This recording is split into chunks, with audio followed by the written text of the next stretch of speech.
By its very definition, culture is the term we use to reference our more sophisticated and creative technological designs, encompassing works of art, paintings, music, books and even sculpture. But since the term was first coined, subcultures have emerged, one for every music genre, fashion and alternate lifestyle out there. In 1972, a new subculture emerged, led by the birth of a technology that would open our eyes to a world of possibility and impossibility alike. Magnavox presents Odyssey, the electronic game of the future. Odyssey easily attaches to any brand TV, black and white or color, to create a closed-circuit electronic playground. It was the launch of Ralph Baer's Magnavox Odyssey, which established the video game community as its own subculture.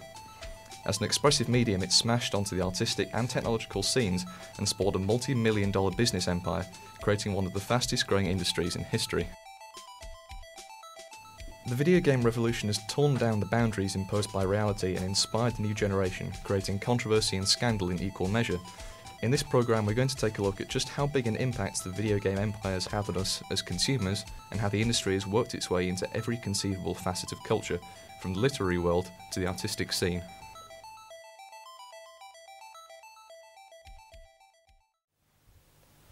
For an overview of the industry as it stands today, I caught up with Rachel Mackey, sales manageress at a local branch of Game. First-person shooters are really popular at the moment. I mean, obviously COD was just released fairly recently. Also games like MAG, I suppose. Obviously that's only PlayStation, but that's been fairly popular. Role-playing games, Final Fantasy obviously, released last week, that's really big. I mean, COD was the big one because obviously we had midnight releases everywhere pretty much, so that was good for our trends, obviously our sales. We were open at midnight, we had people queuing up from about 9 o'clock. We had hundreds of people turn up and we sold hundreds and hundreds of copies in the hour between midnight and 1 o'clock in the morning. And then obviously sold loads of copies the next day because obviously everybody was pre-ordering because it was such a big game.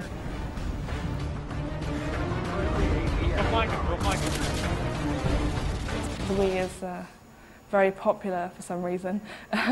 It's definitely a family-based console, so they're trying to incorporate sort of more family-friendly games and sort of younger gamers as well, but obviously it doesn't take the more serious games into consideration. The thing about the Wii mainly is that you've got lots of accessories for it, so you could buy, for pretty much any game, there'd be an accessory that you could buy to enhance your gameplay for it. I mean, obviously recently there's been the release of the Wii Motion Plus controller, and there's certain games which, like for example the Wii Sports Resort, which you have to have the Motion Plus controller in order to play that game. So that's been fairly good for our sales, because we've had people coming in, and if they've got sort of 2 remotes, they'll have to buy 2 Motion Plus controllers to play multiplayer for that particular game.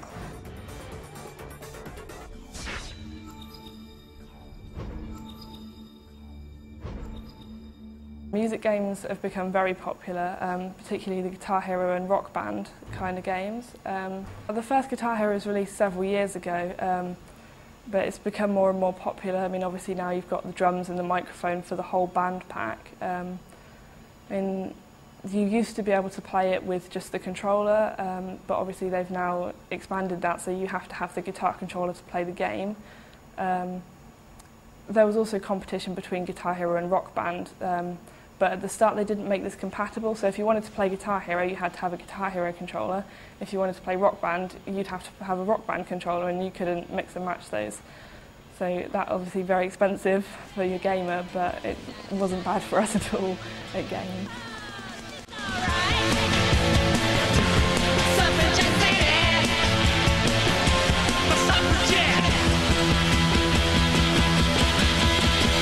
Loads of games are introducing downloadable content. And there's different tracks you can download, sort of extra ones that you get sort of free when you buy a game. For example, at Game we had a specific one for Guitar Hero 5 where you got 2 free downloadable Rolling Stones tracks if you bought the guitar and the Guitar Hero 5 game from us. But obviously it's happening all over the place with all sorts of games for downloadable content. And of course they're now moving on to just being able to download whole games, so you wouldn't even need to come into the store to buy a game necessarily in the future. The PSP Go was released a few months ago, and yeah, as I say, it is all downloadable games for that. You cannot play your old PSP games on the PSP Go.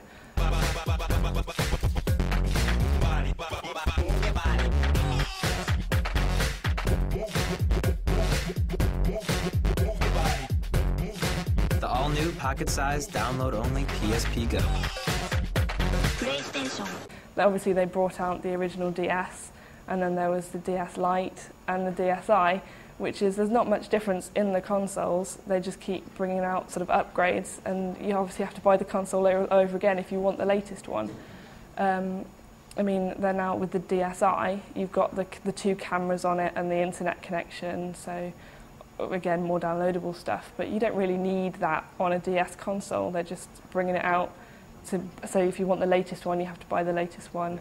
So, and obviously the prices go up with the upgrades, so that's good for us because obviously people come in and buy more, and we do sell quite a lot of DSIs, which just do the same thing as the old ones. So clearly the industry isn't suffering. In 2009 in the States alone, there was an estimated $21 billion worth of video game sales. The year was also home to a succession of financially record-breaking titles. In November, developers Activision revealed to the press that in the opening 5 days of Modern Warfare's release, they had made over $550 million. Subsequently, it will come as no surprise to hear that other industries are attempting to cash in on the success of popular titles.